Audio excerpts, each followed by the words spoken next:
It's time to get all your Star Wars news in a single file.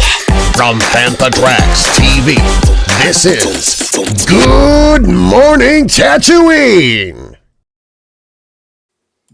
Good morning, Tatooine, indeed. Welcome to the show. We're back live once again with your weekly recap of everything Star Wars and Lucasfilm. I'm your host, Brian Cannon. With me, as always, my partner in crime, Mr. Paul Naylor. How are you, Paul? Hello, Brian. Good to see you again, my friend. Yes, I'm good. How are you? Yeah, not too bad. Not too bad. It's been another busy week. Things always happening in the world of Star Wars. A few interesting news items this week as well to discuss. I had a very interesting week with Star Wars, particularly on Wednesday. Let's just say, if you're in the London area and you want to go and see something Star Wars and burlesque, you must go and see The Empire Strips Back. I'm still trying to get over it, to be honest. It's not something I've seen yet, but I imagine it's something that will be on the list of things to do when I head into London this summer. I think it's on for a few months yet, but yes, I'm sure Mr. Newbold, if he's there, will chip in and say what his favourite bits about the show were. It was bizarre. We're going out live to X, Facebook, YouTube tonight, and hopefully we're going out live to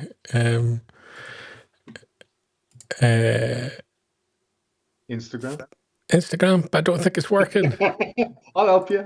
But bear with me. Let's see if I can make it happen live whilst we're talking here, because we're still experimenting with transmitting out to Instagram. It shows you with a proper live enterprise here. We'll do things live. Is it going to work? We'll wait to see if it's going to work a second time. I don't think it is. I think it failed. Oh no! A shame. Oh no! Oh well, we occasionally pre-record, but this is certainly not one of them. Definitely not. No, sadly, not working at Instagram this week. We'll look at what's going wrong there and find out and see if we can correct it for next week. We're still experimenting with Instagram. Mr. Newbold pointing out that the Emperor Strips Back on till August. Well worth a watch, definitely. Definitely one. Swinging Palpatine was the best bit. I've heard little elements about swinging Palpatine. Not sure if I want to see more of that or not. You're coming through a little bit faint, Paul. If you've got your microphone, if you could grab that a little bit closer to you, I believe. Some people are finding it difficult to hear you. Oh, some people would say that's a bonus. Is that better? I think so, yeah. I'm hearing you loud and clear, so hopefully it's working for everyone else. I think it'll come out loud on the recording. Yeah, all good. Let's check out what we've got coming up on the show this week. First up, we're going to be talking Battlefront 3. It's been the big issue of debate in the Star Wars community this week. People are clambering to get more Battlefront. Industrial Light and Magic has been celebrating its 50th anniversary. Something that's certainly close to all our hearts with its involvement in the Star Wars saga. Yep. We've also going to hear from Rory McCann on Bail School and Ahsoka Season 2. Marvel has released its solicitations for August. So we've got publications coming along for Legacy, Knights, Wars, Chaos. Nothing outlandishly special in there, but it's bound to be something that somebody out there wants to see. So yeah, let's take a look at that. We'll be looking at the Hot Toys Hera Syndulla 6th scale figure. And then Fortnite. Now this is one for Brian, obviously, because like he's our big games man. Galactic Battle 5, Death Star Sabotage Battle Royale arrives on the 7th of June. Can There I you go. just say that I played Fortnite for the first time today, and Oh, I got onto a Star Destroyer and was able to shoot people. It was rather good fun. I get you. I know. Mark Hamill's been talking about whether he would return as Luke Skywalker, and said that he's left his robes behind. That's a shame. And then Ming-Na Wen has been talking about whether or not she'll be in the Mandalorian and Grogu movie. If I can, that would be great. Okay, we'll see. Yeah, definitely. And just by chance, Red 6 Down on YouTube's made the comment that it boggles his mind that people think Andor is the end of good Star Wars. He thinks that the Mandalorian and Grogu and Star Wars Starfighter as well would be good. Still playing in the badass normal sandbox. I agree. It's never the end of good Star Wars. There's going to be projects you love, projects you hate, and projects you're indifferent to. But it's exciting, I think, to get Star Wars back on the big screen. Whether I'm maybe not as excited for the Mandalorian and Grogu, I don't know what to expect. I was disappointed with the end of season 3, but undoubtedly within season 3 there was episodes that were phenomenal. The prior episode to the finale that we saw live at Celebration in London, for example. Yeah, that was brilliant. So with the right script, that could be a fantastic film. And Star Wars Starfighter, interested to find out more about what that's going to be. It's in an interesting point in the timeline as well.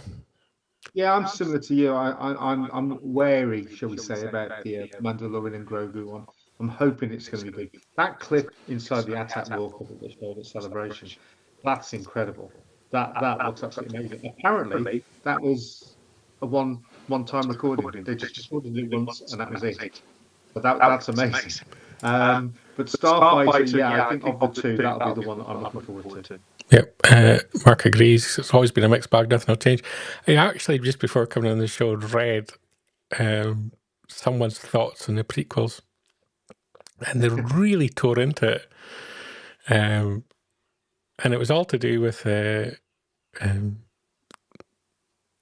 difference between the first cut of the end of the prequels, the end of the prequel trilogy, and what became the final cut. Because obviously there was two elements of reshoots, and someone had done a long dissertation about the differences between the first cut and what ended up being what was released, and tried to explain it as being some terrible scripting is why they had to change so much between the first cut and the last cut. And I just didn't see it like that. It was almost like someone that had a hatred for the film, and it, they basically they made a change between what was the ultimate downfall of Darth Vader. Between originally he was in the scene with Palpatine and Mace Windu, and he was kind of removed from that, and they changed it more to the death of Padme being what was the trigger point, I guess, of his ultimate move from Anakin to Vader. And that's just the evolution of film to me. Yeah. It's also the evolution of the way that you look at a film. I mean, I can appreciate The Phantom Menace more now than I could back in 1999. And I don't know why people hate on Episode 2 so much. I think it's all right. I quite like all the Jedi stuff on Geonosis. But for me, Revenge of the Sith, it's up there really. It's probably in my top 5. Yeah, it's great. And to me, it's one of these things where you look at the film when you see a cut of it, and you just think that's the story's not working out as I thought it would. It doesn't flow like I thought it would, and I want to change this. I want to. There was nothing, hugely changed about any of the characters. It was just like what tells the story in a slightly better way. Yeah, yeah. I mean, getting on to changing films, if ever they get around to sorting 8 and 9 out, I'll help them. It's not a problem. I'll go around and give them an hand. Goodness me, that'd be a fun weekend. And Red 16 saying it, and in his opinion, Sean Levy and Jon Favreau are as good a creators as Tony Gilroy. I don't know much about Sean Levy. I have to hold my hands up. I don't really watch the Marvel films, so I'm not as familiar with Deadpool as a lot of people are, which is obviously Sean Levy's most famous for. Jon Favreau I rate very highly, so yeah, I'm interested to see what he brings. Jonathan agrees. Revenge of the Sith is definitely up there, so he's on your camp, Paul. And Gary there as well. Evening to you as well. Good to have you all in the chat. Share your opinions with us as we go through the news, but should we kick off and see what we've got to discuss this week, Paul? Go for it, mate. First up, could we get a Star Wars Battlefront 3? There's been a huge move towards, I guess, a huge campaign started online with regards to this. And a lot of it's got to do with Fortnite because people are playing a open world shooter. And as much as they love Fortnite, people are like, I wish it was just a proper Star Wars game. And they've gone back and they've started playing Battlefront 2. A lot of arguments over what version of Battlefront 2 you should play. But it's led to Matt Helge-Holm, one of the development team on the Battlefront franchise, to comment on Reddit. And he made the comment that him and a group of ex-colleagues would love to get the gang back together and make a Battlefront 3. Will it happen? Not with EA. EA have the license. I don't see it happening with EA. EA are kind of walking away from all the licenses that they hold back to their own IPs. I don't see them doing it. Obviously, the lead time in developing a game, you're talking 5-6 years probably. It's all going to depend on who picks the license up after EA, would be my assumption. Adam O'Brien there in the comments, he would like a Rebel Assault, the movie game. Not a bad shout. Paul, your thoughts? Can we get a Battlefront 3? Will it happen? Yeah, it's an interesting idea. Maybe it's something that they can develop alongside Starfighter the movie. That makes sense to me. Yeah. Although I don't think it's possible to do it, to develop a game in that time frame. That's the thing. You could perhaps get a redone Battlefront 2, refreshed for modern consoles, perhaps in that kind of time frame. Yeah. But beyond that, I don't see them developing a game in that time frame. I think a lot of it, I mentioned Fortnite as being an instigator for this. I think also the announcement of Zero Squadron, a lot of people were disappointed with that announcement. Not that it didn't look great, not that, the promotion for it doesn't look great. It's just that it wasn't the game they want. Everyone wants this open world shooter Star Wars game. I think it's good that the message has been so clear from the fans, because when you have a unified, clear message and then you back it up by actual numbers, and EA and Lucasfilm and the gaming team will have seen the kind of numbers that Battlefront's been playing in the last month. That tells them what they should be doing. And I always tell people, if you want certain content, watch it and repeat watch it, because that's the best signal you can send the people making the content. Gary's kind of agreeing with me that there doesn't seem any interest from EA in developing this, and I honestly think it's because EA are going to be handing back the license. I don't think it's something they're going to continue going forward. So in terms of their plans, they're not looking 5 years ahead. Do you think, with that being the case, that they might want to steer away from the name altogether and go with something different? Yes. I think if someone else picks up the license, they will do a Battlefront-esque game, but call it something else. Yeah, I think you're right. I think, I mean, they could develop something and then just put the skin on it right close to the actual launching of Starfighter. Bearing in mind, it's going to be the 50th anniversary. That's the film that's going to be Yep. held in the 50th anniversary. So I still think there's a chance that that could happen. They would have to be involved with a lot of the developmental stuff as they're going along. But why not? It'd be good for a change. Get some early stuff out there. Jonathan saying he doesn't think it's going to happen, primarily because the second installment flopped, despite a lot of people playing it of late. I kind of agree a little bit on that, because the second installment did flop, and it was because it was badly polished at launch. Yeah. And the big window for a game succeeding or failing is that initial launch and Yeah. launch window. They should have pushed back the launch, solved a lot of the problems, because when the game was finished and polished 6 months after release, it played a far lot better than it did on release. Yeah. Well, that's another reason to come out with something that's similar, but not have the Battlefront name associated with it. Yeah.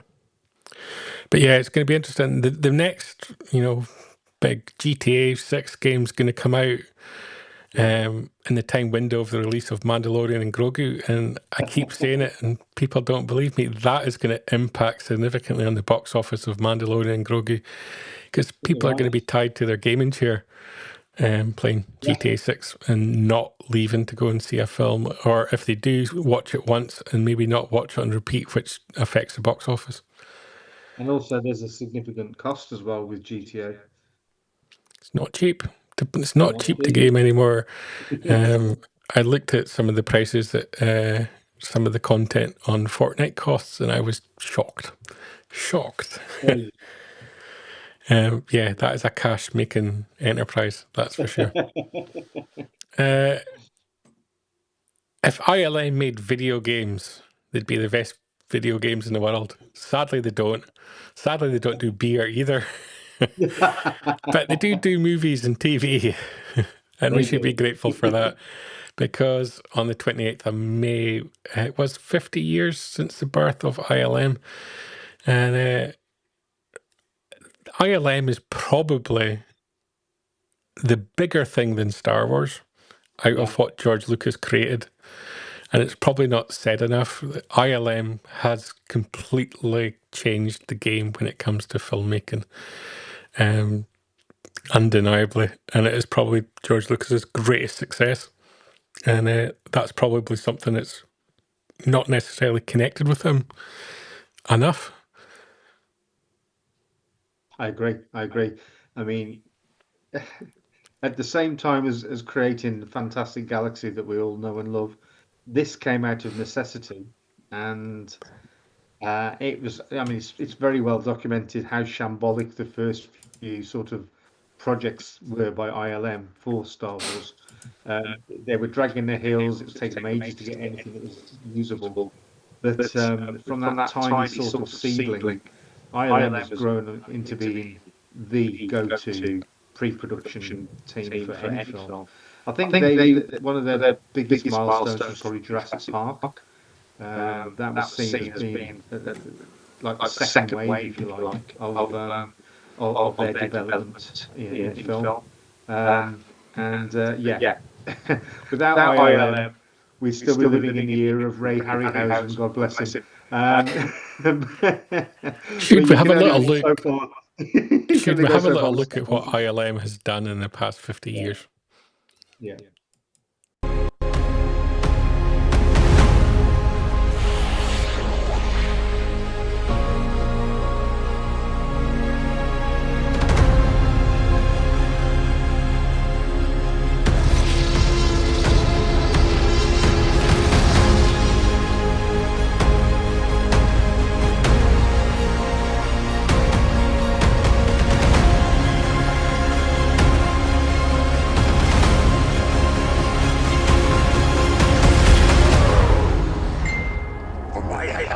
Is the force and the power for climatic.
There is not a franchise or major movie that ILM have not touched.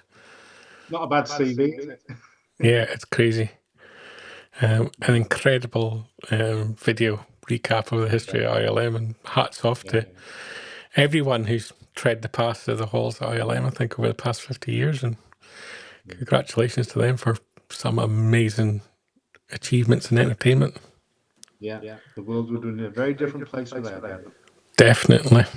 We can look ahead a little bit now to Star Wars content we mentioned earlier in the show, about Ahsoka and other content that's coming along the line. This week, Rory McCann has been talking about what it means to him taking on the role of Balin Skull and what he wants to achieve in the role, and we can hear a little bit from him just now before we talk about it. Some big boots to fill, stepping into the role of old Balin Skull. Yeah, that's pretty exciting. Following the late great Ray Stevenson, what can you share about honoring that performance while also making it your own role? I can't really say much about it apart from just that it's big shoes to fill. I'm so glad that, and I think it's the right decision to carry on his storyline, not just cut it off. They've done it before with other things.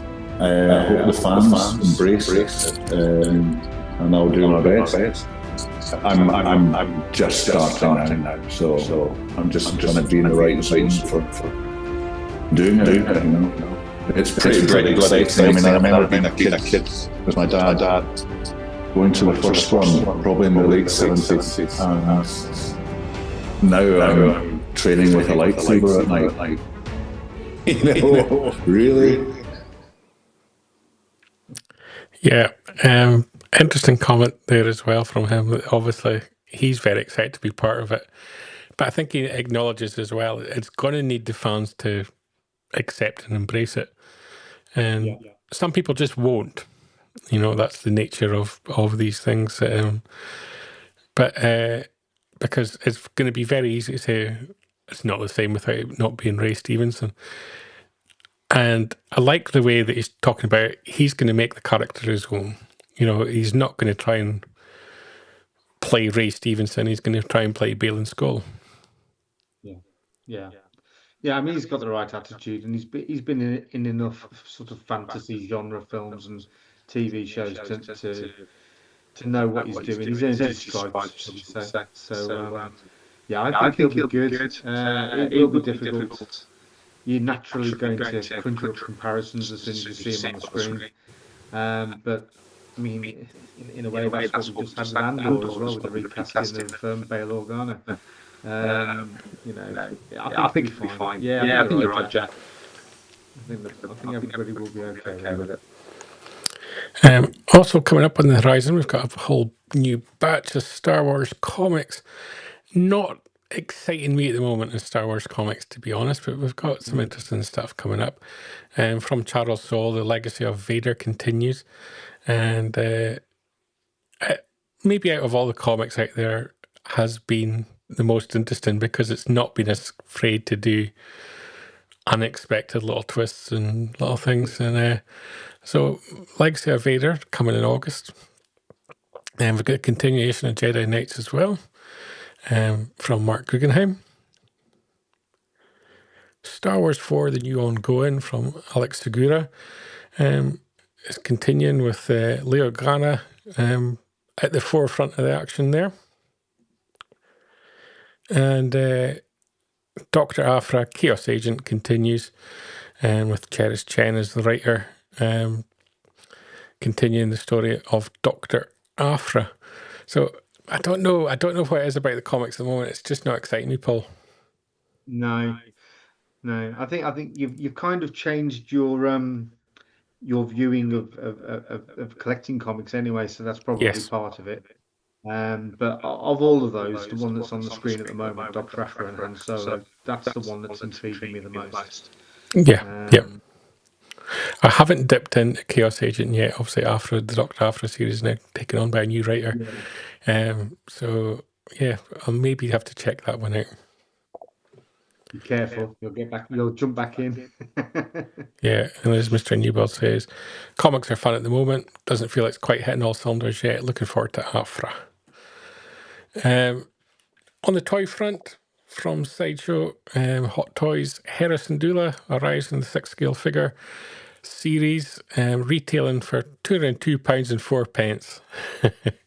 I'm presuming Mr. Newbold has converted that from dollars, and it's going to ship between May and July this year.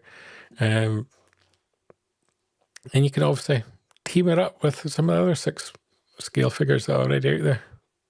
Yeah, I mean they are great. When I was in London on Wednesday, we popped into the Disney store, and they've got a number of the figures from the range in there. The Mandalorian one with Grogu was brilliant, and there were others in there. There was a great one of Luke and Grogu from the end of season 2 of Mandalorian.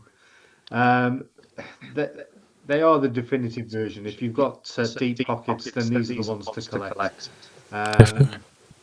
The clothing, the material, everything looks bang on, doesn't it? So good. Yep. The Gary asking if we've read the Bad Batch comic. I didn't read the Bad Batch comic purely because I don't watch the animated show. So I'm the worst person to ask about that, to be perfectly honest. Jack's kind of making a point in the comics as well. It's probably, I kind of agree with it. There just doesn't feel a relevance to it. I don't know what they're trying to achieve. What's the story? What course are they on? Jack's asking where the 4 pence comes from. Yeah, that's definitely a tariff, Jack. Yeah. Definitely a tariff. If all the And Trump tariffs Mark were Newbold pence, confirms he does convert like he's heading to Toshi Station. That's a terrible joke. But yeah, it's a beautiful looking figure. Yeah. That's for sure. Brilliant Expensive. likeness. Yeah. Expensive. Yeah. Moving swiftly on, back to gaming and Fortnite. Yeah, I've been criticising Fortnite the last few weeks as the news. It's been May's a big gaming month, because May the 4th becomes a huge thing every year, and I've been mocking, I guess, Fortnite, and so I dipped into it this weekend and I played it for a little while, and I was able to get to the, I don't know what you call it. There's like a vortex type thing in Fortnite where you can get to and enter the Star Destroyer, which I was first to arrive. I was driving a car at the time. Very exciting, learning all these things. And so I was able to pilot the Star Destroyer and fire down on everybody below, which was great fun. I enjoyed that. Actually a fun game, a lot of stupidity to Fortnite that I'm not into. I'm not into the cartoonish side of Star Wars. I take Star Wars very seriously. And I think this is why people are clamoring for Battlefront 3, because they want the experience of Fortnite, of a shoot 'em up, of a let's compete against each other, let's fight against each other. But they want it in a more serious Star Wars type environment, I think. I get that. I get it. Yeah. I owe you an apology, Brian, anyway. Why? Ever since you invited me to play Star Wars Monopoly, I've been happily smashing your properties to pieces, haven't I? You have been, yeah. I'm a big Monopoly Go. I'm a big Monopoly Go player, and I only need 7 stickers left to finish my album. Oh, ask me. I've probably got them. Yeah. But they're all gold stickers, so you can't swap them apart from doing a gold blitz. Very frustrating. But I do. I when I'm needing to pick up tokens, I do head across to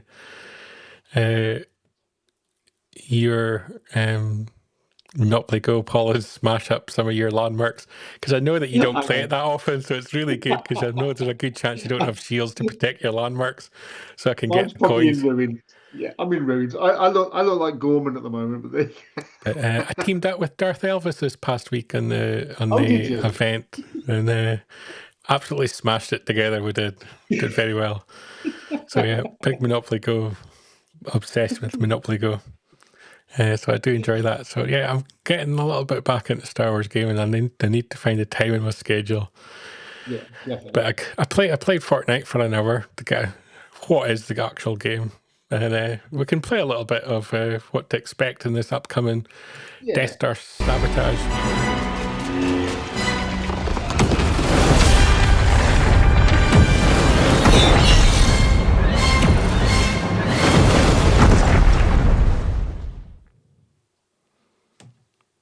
So all we're getting, I must have missed that. Was great. There we go. Missed it from the start.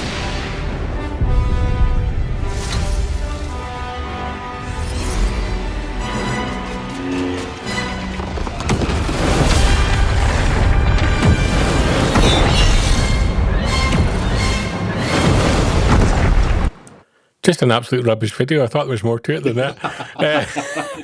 That's actually the Star Destroyer element that I was able to pilot and take control of, and basically ruin everybody else's experience in Fortnite. I'm sure there was all these very experienced players in the battleground I was just firing random rockets at.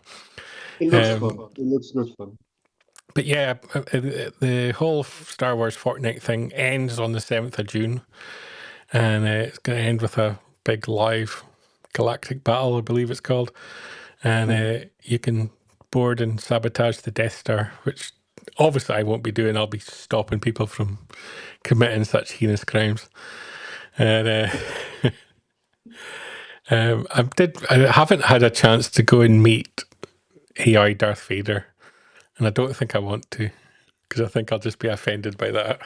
But yeah, I think my Fortnite experience, I've put my toes in the water, and I don't think I'll go any further for now. You've got to have all this content for the Star Wars Arcade podcast at some point. Come on. That's very true. At some point I'll have to do it.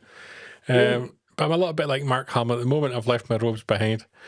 Mark Hamill obviously asked if he would ever return to Star Wars. And he thanks George Lucas, doesn't thank Rian Johnson, by the way. And makes the point that when he disappeared in The Last Jedi, he left his robes behind, and there was no way I'm going to appear as a naked Force ghost. He probably forgets he was in Episode 9. That's maybe also conscious. Yeah. Maybe we all want to forget about Episode 9. See, you've started this thing. He's going to mock me again.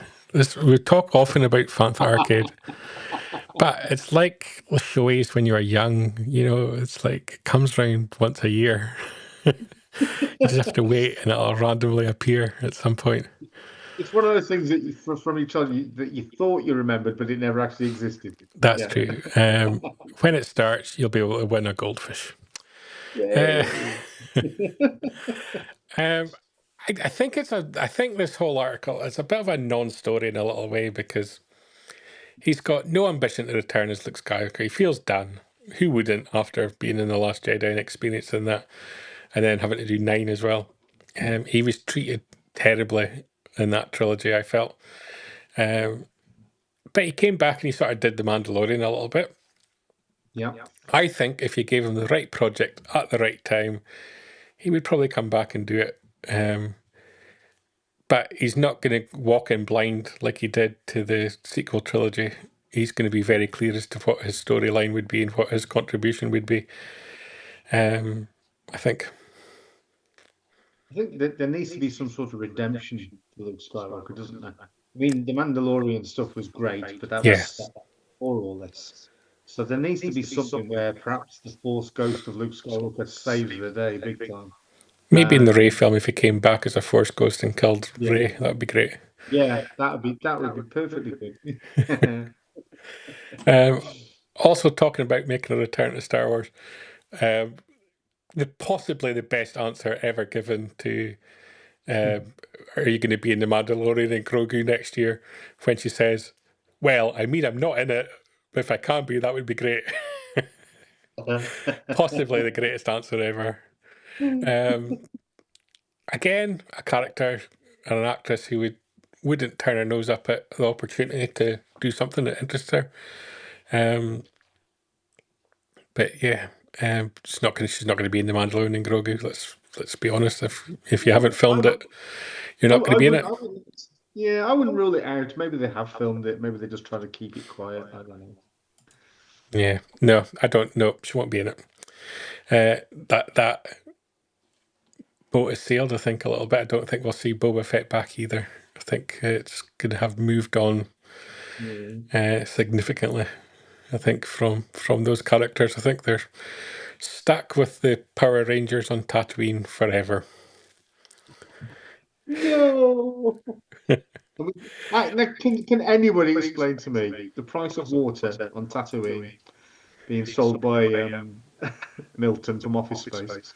Right. Can anybody tell me if water was that expensive, how come those scooters were so shiny? Exactly. What's going on? And wouldn't you just import it instead of trying to get moisture from sand? Maybe Jabra got tariffs. I don't know. You think that's the kind of thing? You think there's like a water Trump-like, planet next door to Tatooine that Jabba slapped a 140% tariff on? just basically a storage planet for water. Yeah. There don't seem any issue with getting drugs in from Kessel. I mean, we're not allowed to call it spice. We're not allowed to refer to it as drugs anymore, are we? No. Not drug runners and. That's what I love. Is my favorite thing about Tatooine is Luke wanted to know more about his father, and Uncle Owen can't possibly tell him that he's Darth Vader because bad, can't be Darth, can't say his Bad for the father's family. Darth Vader. What's the excuse he gives? That he's a navigator on a drug running ship. You know what I mean? Think nice things about your father. He didn't fight in the Clone War. He wasn't a hero. He was a navigator on a drug ship. Yay, Dad! Yay, Dad! Mark does point out Luke did get the evaporators working on the North Ridge by midday. He's very quotey today, isn't he? Very quotey. Interestingly, obviously Uncle Owen and Aunt Beru got burnt to a crisp. How did they put out the fire? Would you use water to put the fire out, or would you just let them burn? I think they got blown out by the sun, didn't they? I think. I just let them burn. It's like, it's no point wasting the water on them now, is it? Like an electric vehicle fire. Just let it burn out. Accurate stormtrooper blaster shots. Also the other Very confusing accurate thing. Nobody's as precise as an Imperial Stormtrooper. You should know that. Yeah, absolutely. Shows you how bad is everybody else's shot. Yeah. I know, the Tusken Raiders were pretty good. Yeah. That's Tatooine torn apart. She would now tear apart Andor. Oh, yes. As we begin our in-depth recap and review of Andor Season 2. We've let the dust settle. It's time for us to have a look. Yeah. So, in the Death Star cometh our beautifully entitled Andor recap show.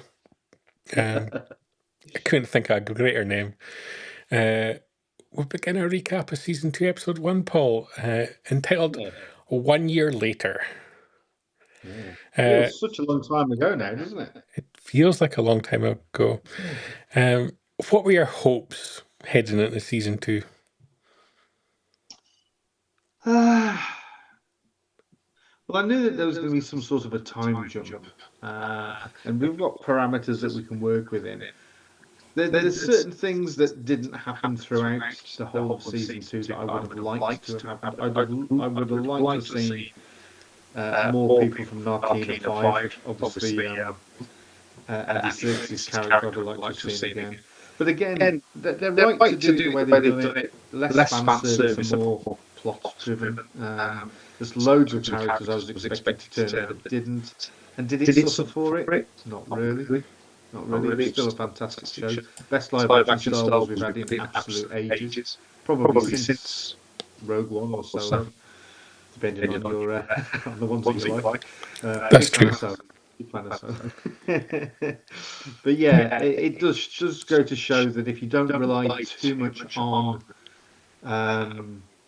the special effects. I mean, there's a place for the volume, but clearly in this series there's a lot of outside stuff, and it breathes better for it. Definitely. Talking of which, this is an inside shot. Yeah. You talked to Narkina 5. When I saw this set, I thought, Yeah. that's them repurposing all the flooring they bought for Yeah, Narkina possibly. 5. Yeah.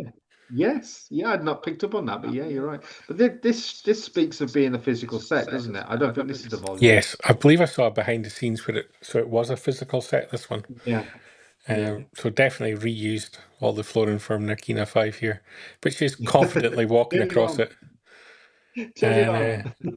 we learnt straight away that it is a test facility of Scener, which is famous throughout Star Wars publishing as being the production company behind the TIE Fighter. And Yeah. her lead character of Cassian Andor, the terrorist that he is sat in the canteen,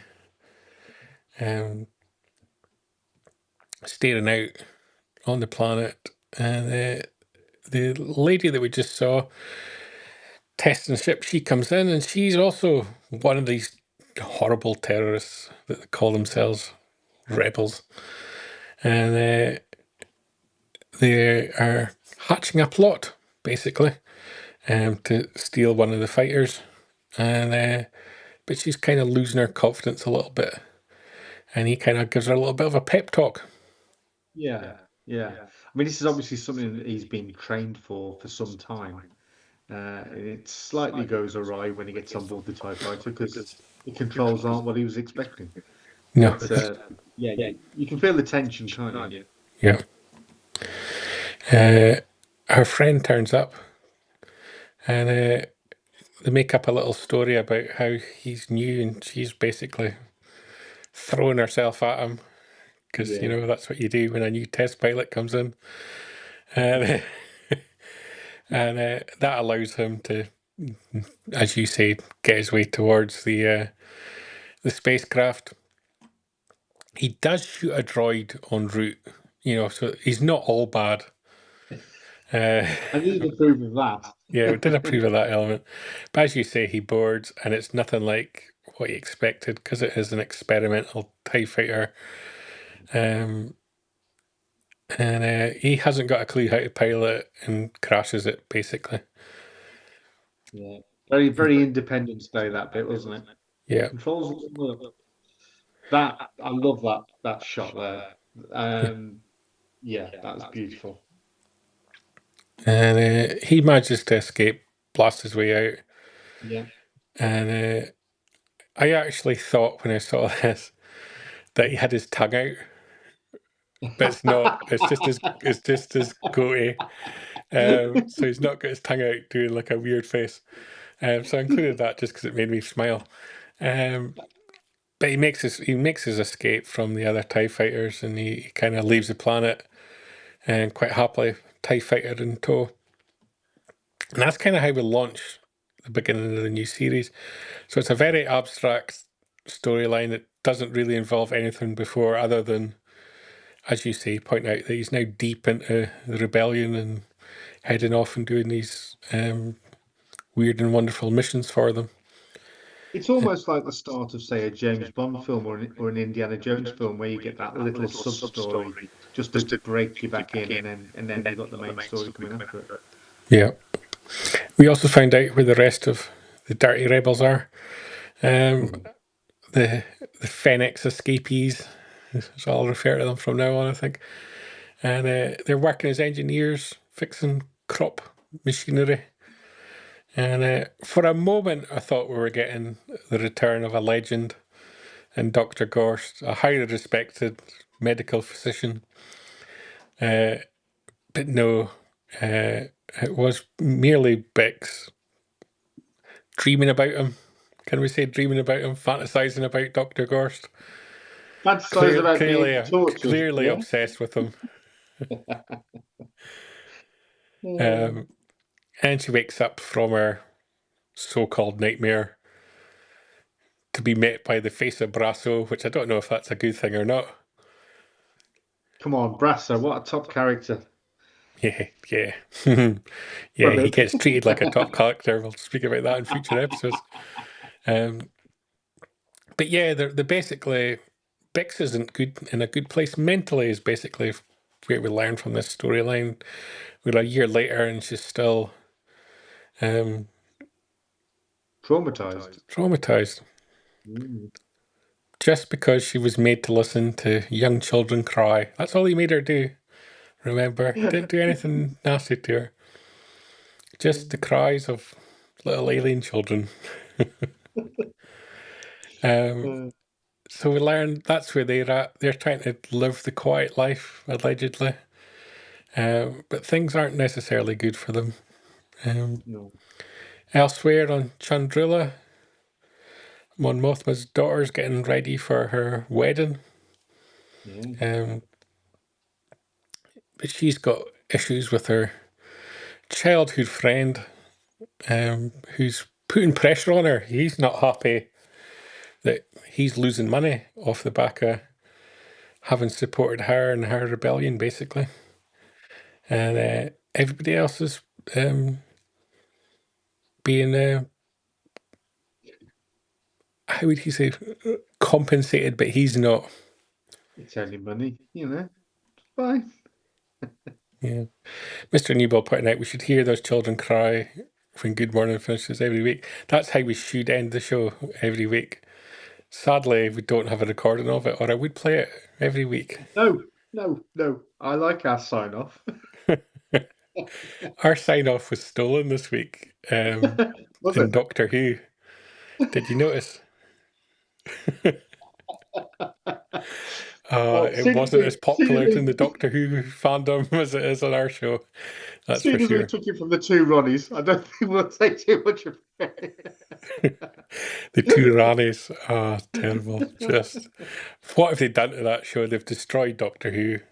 They have. Whether you like the actors or not, oh man, have they destroyed that franchise. Star Wars was going in that way, but occasionally Star Wars produces something good like Andor. Yeah. Doctor Who's been on a downward spiral since they got rid of Peter Capaldi, let's be honest. There's a new series coming out that looks quite good. What's that? I forget what it's called. It's like the war between the land and the sea. I actually did look very good trailer for that, to be honest. Yeah, I'll give that a go. Anyway, we digress. We do digress. We digress like Luthen Rail digresses. And he's playing up to his character again. Yeah. Mon Mothma's not happy that he's there on Chandrila. No. But he's not there on the beck and call of Mon Mothma. He's here because of I was going to call him Davos, but that's from Doctor Who. His name has slipped my mind. But Davos. Basically, her future daughter's father-in-law. He is there because he's bought an amazing present courtesy of Luthen Rail. And the pressure's kind of building on Chandrila because Val's there as well. Yeah. And Kayla, who takes a much more prominent role in season 2. Mr. Newbold fact-checked me there. Davos Skeldon. I was almost with Davos. I wasn't too far off there. You're close. Kayla, who undeniably employed as a bit part character in season 1. Yeah. And the actress did incredibly well in what she was given in season 1, and she's pretty much a main character in season 2. Very much so. And as we look back at these episodes further on down the line, very significant towards the end of this second season. And there was a lot of speculation whether Clea was like a play on Leia. Whether it was sort of like, is it the same character? We don't think so. No. Yeah. I think we can say no to that one. But I mean, she's fresh out of acting school, so I mean, she's doing really well. Yeah. We go back to Ming-Na Rao, and here you'll notice the tram lines in the field, which is so you can walk up and down and you can travel up and down in your vehicles in order to not damage the crops. will notice Quite right. throughout the entirety of the season how they fail to follow the use of the tram lines. Absolute animals, these terrorists are. As a man with a big agricultural background, this would have frustrated you a lot. It did. It frustrated me immensely. Not once did they use the routes that are being, built in so you don't damage the crop. Absolute animals. You know what? They should have used a tractor beam. Oh, damn. Yeah. But Yeah. yeah. But they're all there, and they're doing their job as engineers, trying to live a normal life, the good life, in many respects. And Don't put Felicity Kendall in my head. no, flirting with the locals, or are the locals flirting Yeah. with them? Yeah, trying to give them Coming water. with water because you might be thirsty. Is she walking through the tram line? Is she not?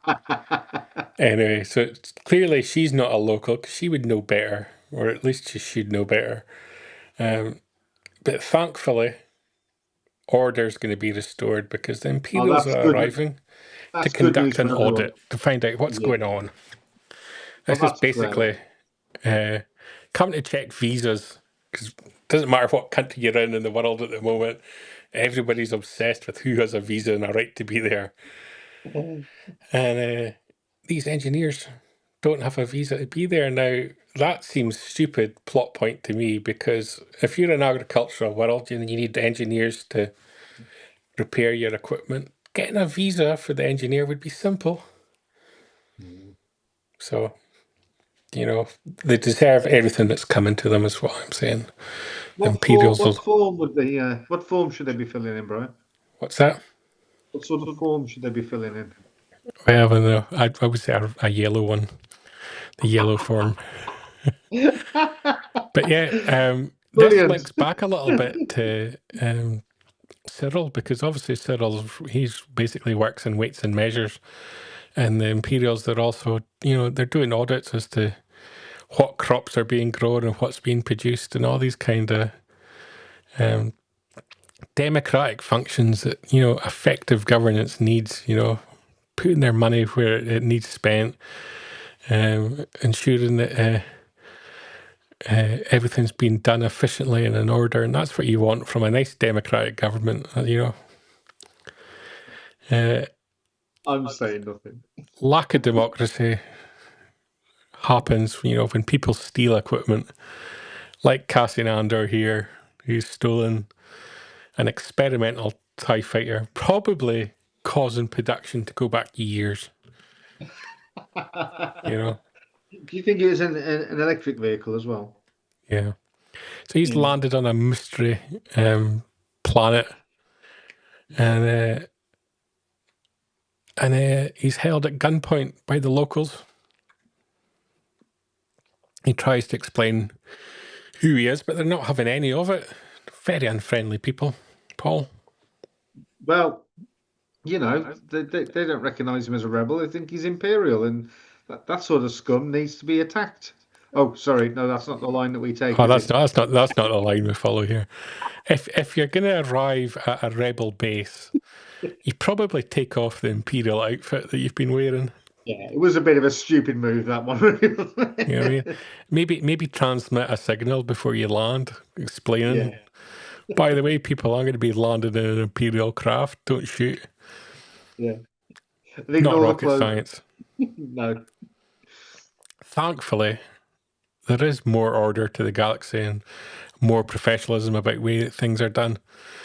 No more so than in the Maltine Divide, where we see the return of a man of sheer class and dignity, and director Orson Krennic. Yeah. Paul, were you delighted to see Mr. Krennic return? I was absolutely thrilled to see Mr. Krennic back, and in his favourite place, telling people what to do. He seems a lot more sort of. He's got that comfortable level here, hasn't he? Because he's in charge. Whereas he is, yeah. He's in his prime here, isn't he? Yeah, he's in his prime, and he's also probably just climbing the slippery slope of promotions to get to where he gets to. But the public information film, that is just brilliant. That comes up in this. And he's working on a renewable energy project that's going to provide enough energy for the galaxy. It's basically what he's working on. Very important. You know, it's basically like the rolling out of solar panels and windmills, and like you're seeing across the UK here. He's basically in charge. He's basically the energy secretary at this point. He's basically Ed. Yeah. That's probably not a compliment, is it? No, it's not a compliment at all. Dear. But as you say, we see a wonderful little documentary on Gorman. It's bizarre. And we learn just how disgusting the Gorman people are. Just horrible people. You know. Very reverential about their spiders. Yeah, but not to be trusted are the Gormans. Never trust a Gorman if you ever meet one. They have slightly French accents. That's a giveaway. Yeah. Never trust them. And amazingly, though, unlike the French, the Gormans take years to capitulate to a foreign government. It's not over in 24 hours. Deidre Mirda, meanwhile, before I get taken off the air, she's there along with Partagast. They're part of this group looking into how they can mine safely without affecting the local citizens. This vital component to their major energy project that they're working on. And I don't think they were too concerned about the disruption they were going to cause. Were they? To be fair, it's 800,000 people on a planet. You know, move. That's what I say. Move. They could have moved to another part of Gorman, surely. Gorman can't be that small a planet. 800,000 people takes up a tiny amount of space.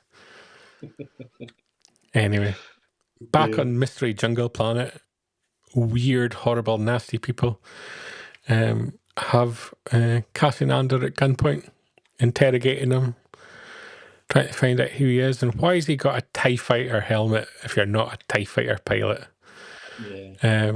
I'm not really sure the point of bringing out the helmet was, because there's a big clue that you're a TIE fighter pilot was in the fact you'd landed in a TIE fighter. So I wasn't really sure what the helmet in addition proved. It wasn't the most graceful of landings though, was it? No. Talking of landings, Mr. Nebo points out that 800,000 people would fit inside 4 Star Destroyers. Also, if you're Governor Tarkin, the landing spot for 4 Star Destroyers.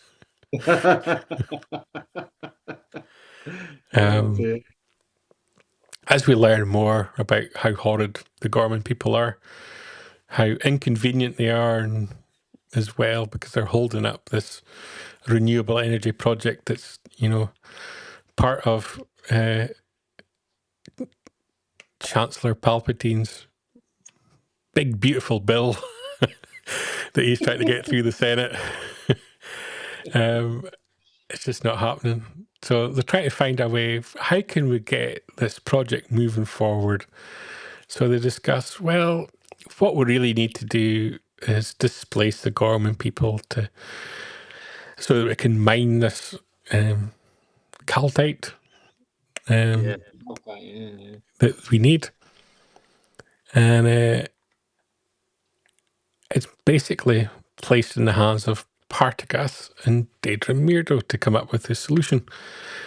And problems continue in the jungle planet. They're investigating the TIE fighter. They wonder what's going on.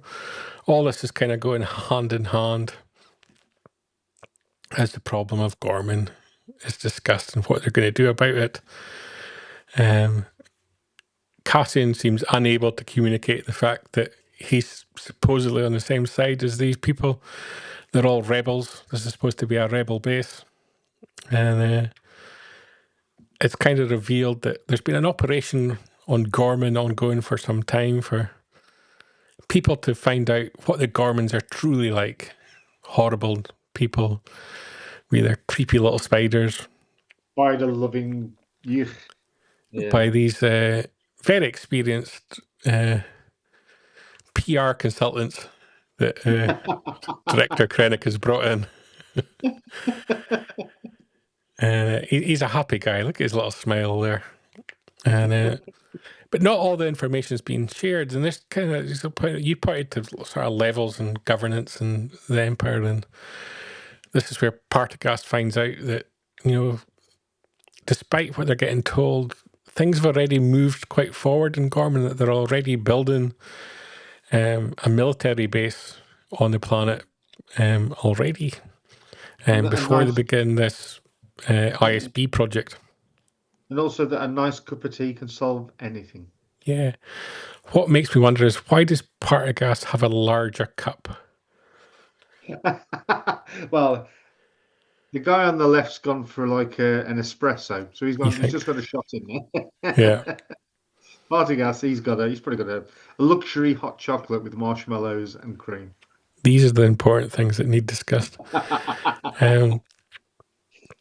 Daedra and Krennic have an interesting chat where he points out that he's been watching her career very closely. Jack making a very good point about Partagast. He really spills his tea. And they have an interesting talk where he's been watching her. He wants her to take charge of this project, and he knows that she's already got ideas on what they should be doing. He's familiar with her past work.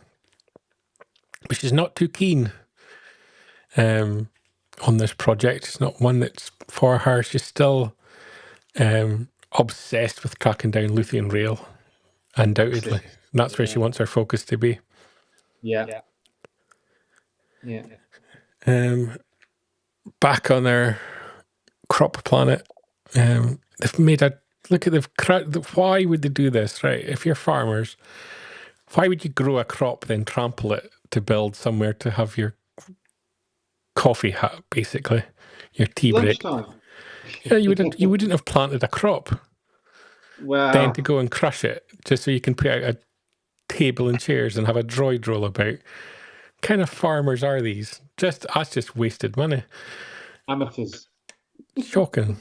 Anyway, they all huddle up and they discuss how they're going to get past this Imperial inspection, because they're there illegally and they're going to get rounded up and caged and deported. Yeah. Brasso, he's a conspirator and all this. He needs dealt with. Wait, and justice will come to him, Paul, I believe. He's a top man. Leave him alone. Talking of top men. Oh. The two nicest people in the entire show. Get on with both of them accused of such heinous behaviour, you know, by the disgusting Mon Mothma. Let's face it, she's been rude and horrible to her husband. She's said terrible things about Davo.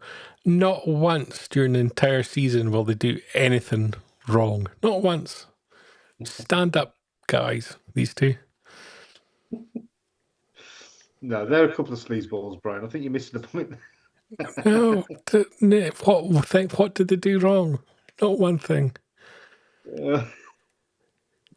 I'll have to go back and write a list. You're going to have to make a list, because, yeah, this is the kind of sleazeball, Luthien Rail. That's the kind of guy you need to watch out for. And even his allies in Velen, Kayla, they don't trust him. And, you know, at the end of the day, you've got Mon Mothma's daughter just in tears about this wedding. And if her mother had been given it 1 ounce of attention instead of trying to end democracy in the galaxy, she might have noticed. So all this faux sympathising doesn't wash with me at all, Paul. Well, the daughter has chosen to go down a very specific route with her marriage, hasn't she? It's not a traditional relationship. It is more. In fact, it is actually a traditional relationship. It's almost old-fashioned tradition. Is it Well, not? yes, and it is from a long time ago. So yeah, all right. But Mon Mothma knows what her daughter's setting herself up for, and she's absolutely trying to dissuade her from doing this. What our daughter needs is a little bit love and attention. Yeah. But as we'll find out in the next episode, I think it is, all she gets is a drunken arse of a mother at her wedding. Who likes a good dance at a shindig, you know? Terrible. Back in the Jungle Planet, this really weird angle and storyline continues, and they continue to argue and fight, Well, and I now mean, this was a bit odd, wasn't it? Because you ended up with two different factions of these rebels. you've got two camps now fighting over control of the ship and casting in the middle. I just didn't get it. The whole first 3 episodes, this whole angle in the jungle made no sense, and it had no payoff other than the reveal, which we won't spoil if you haven't seen it. If you haven't seen it, what are you doing watching this? We will in a minute. Yeah, but it was just the whole thing was weird. It was a very slow episode. Yes, it was. It was a reintroduction to all the characters and a general gist of where the direction of the season was going to go to. Not the finest episode, and I've actually found it interesting that I read an interview with Tony Gilroy this week where he spoke about one of the criticisms he was very aware of from the first season was that people thought it was a slow burn. Yeah. And so he deliberately made the first few episodes a slow burn. So he's kind of like doubled down rather than, adjust the storytelling. And I kind of agree, this was an incredibly slow burn. Yeah. And not the best introduction to a second season. I enjoyed it. I had more problems with the second 3 episodes, but yeah. So interesting start to the series. I don't think this episode would have worked itself if it had been released itself. I think it only works because they released them in groups of 3. Yeah. They needed to do that to keep the momentum going. Yeah, definitely. But that's us for this week on the Death Star Cometh on episode 1. You've not done the big reveal at the end. There wasn't a big reveal at the end of the first episode. Is there not? No. Is that how the first episode ends? That's how the first episode ends. Basically, So the big reveals at the end of the 3rd episode, is it? Yes, I think it is. Yeah. So, yeah, it was interesting. Don't quite know what to make of this first episode, but I wasn't wholly enamored with it. But things get better. Yeah, it's like you say, because they released it in batches of 3 episodes, you forget what actually happened in each. I remember thinking, yeah, this is good. I want to see what happens next. So it served that purpose. But I've always said that Andor is, of all the Star Wars content that we've had in live action, it's the most like a novel. It drills down to the very sort of minutiae, it is like reading a big thick novel rather than something thick and tricky like a standard film. So I like the style of it. It's cool. That's it for this week on the Death Star Cometh, which is part of Good Morning Tatooine, your weekly recap of all the latest Star Wars news. Live streaming every Sunday at 9 p.m. UK, 4 p.m. in the UK. Or in New York, rather. Wherever. Just you don't have to watch us live. You can watch the recording. That's it for this week on Good Morning Tatooine. Well, we've covered the news. We've covered Andor. It's been an interesting chat. Right. There's lots happening. And there'll probably be more happening this coming week. What we're speaking about next week, we don't know, because it's going to be whatever announced this coming week. But we will be speaking about episode 2 of season 2 of Andor next week, that's for sure. And of course, there's a very busy week ahead if you're in the UK and you're going to conventions, because this coming week is Andor. Paul, can you tell us a little bit more about that? Yes, and more is a convention. Well, not a convention. It's a get-together of all the behind-the-scenes people taking place at Fording Bridge in the New Forest. A venue familiar to many people that will be involved with Star Wars fandom over the years. For Farthest From, held by David Tree, and Dave's pulled all the stoppers out for this one. It's a massive behind-the-scenes gathering. I think there's 13, 14 different members of the team now that have worked on predominantly Andor 2, but many of them seasons 1 and 2. And yeah, it looks as if it's going to be a fascinating day. Very packed program of events. There's some nice little bits of merch associated with it. I don't know if there's any tickets available. I'm pretty sure they've all gone now. But look it up if you're interested in going. You may be able to get. Yeah, it's going to be a great day, Mark. Yeah, look into it. There might be the odd ticket available if you're interested in going. Failing that, if you are going, I shall see you there, and report back next week, Brian. Absolutely, looking forward to hearing a little bit more about it. Yeah. Of course, between now and then, you can keep your eyes on fantatracks.com for all your Star Wars news in a single file, with daily Star Wars and Lucasfilm news covering everything from film, TV, collecting, fashion, gaming, literature, music, and art. And of course, all the interviews, event coverage, podcasts, and reviews you could wish for. You can find us on Instagram, Facebook, Threads, X, and TikTok. We've got stuff going on all the time. There's always something going on in Star Wars. That we've got news coming up. Just log on to Fantatracks. And of course, you can keep an eye out on Fantatracks Radio on your podcatcher of choice. Very busy week ahead. There's an Andor Season 2 wash-up episode coming on Tuesday with Joe Mulinaro from Explore the Force. On Wednesday, the next episode from Festival of the Force with Simon Williamson and Hugh Spite. And on Friday, a special episode of Collecting Tracks from the UK Games Expo 2025 with John Leo from Star Wars Unlimited. And obviously, you're watching Fantatracks TV right now. You can catch us on YouTube, Facebook, Twitch, X. Sometimes Instagram if it works. Didn't work this week, but we'll keep experimenting on that new platform for us. You get Good Morning Tatooine every Sunday at 9 p.m. in the UK, 4 p.m. in New York. Most Wednesdays there'll be a Jabba's Court, and apparently regular live streaming gaming is going to be coming soon on Fanta Arcade. Really? This is news to me. At some point it's going to happen, Paul, and then it's just going to shock everyone.